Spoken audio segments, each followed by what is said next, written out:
Hello and welcome back to season 2 of Peculiar Perceptions. And we are so delighted that you have decided to join us tonight. Now, we are going to be doing a few different things this season. We're going to be interviewing a few peculiar people. We're still going to have our one-on-one discussions. We're still going to have our sessions, but we're going to be using slideshows. We're going to be using music.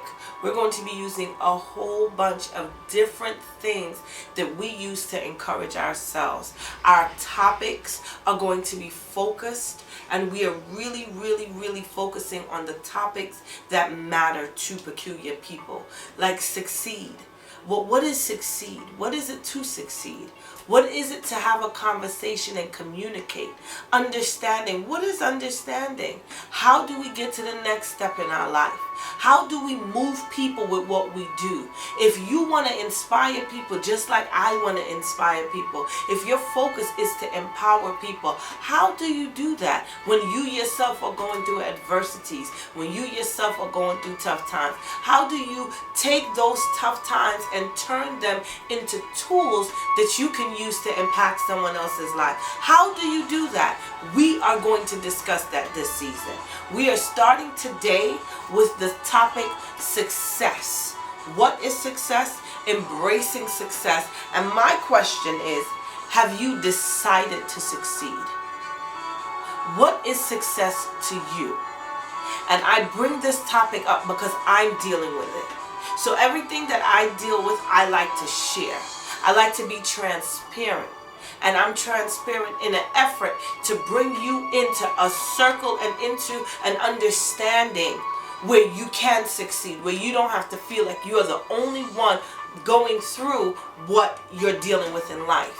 I know what it is to stay up late at night and do a whole bunch of work, and then to have that work be treated as though it lacks importance. You are important. What you do is important. And even though other people may not see it that way, you have to understand you are important.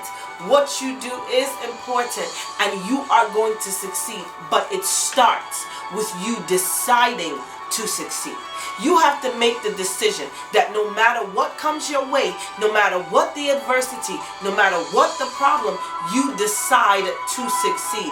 You embrace success as a way of life.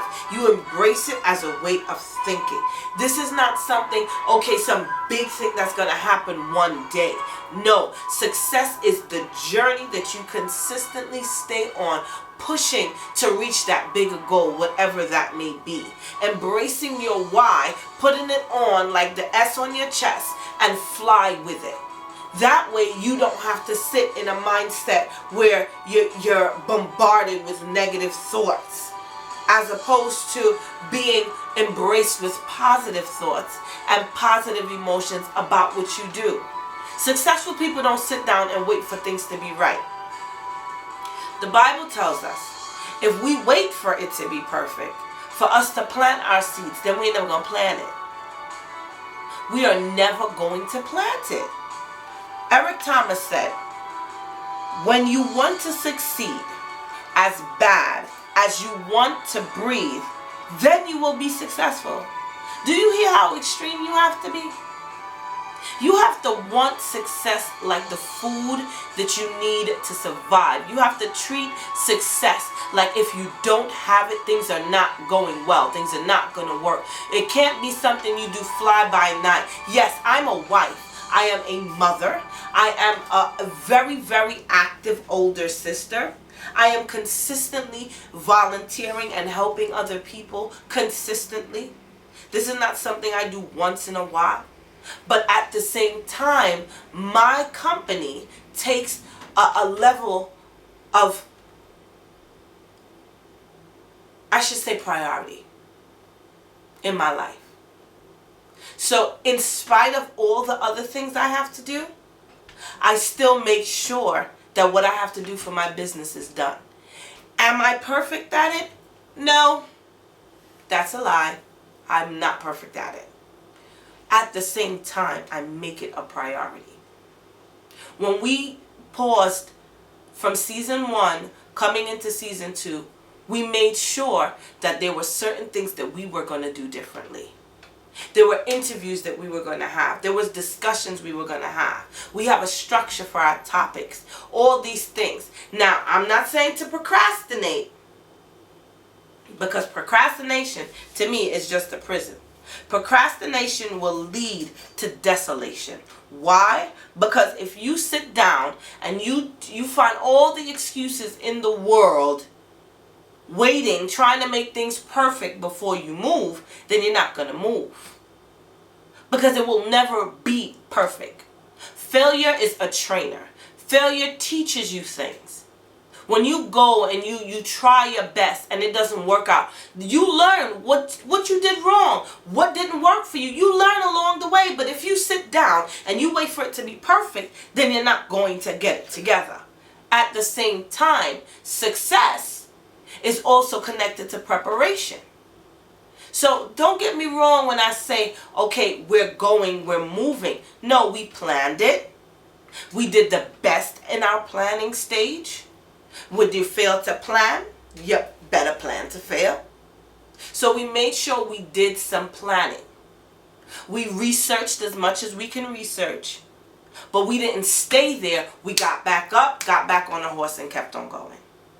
That's my thing for you this week. From this Wednesday to next Wednesday, get on that horse. Make sure you take some time to write some details down. Nothing's going to be perfect all the time.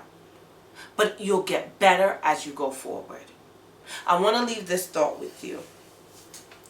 I want to leave this with you. Marva Collins says, success doesn't come to you. You go to it. You are going to be on this journey. If you take baby steps all day, every day, getting to this location, you're going to get there. It may not be as fast as someone that's running, but you'll get there. But if you don't move, then you really don't get anywhere. Success comes as a result of your persistence and your dedication to that dream. So this is my tidbit for tonight. And we are going to have a few motivational videos in between. And we look forward to a productive, exciting, and fun season 2 with you. God bless you. And remember, you are a peculiar person. Have a blessed night.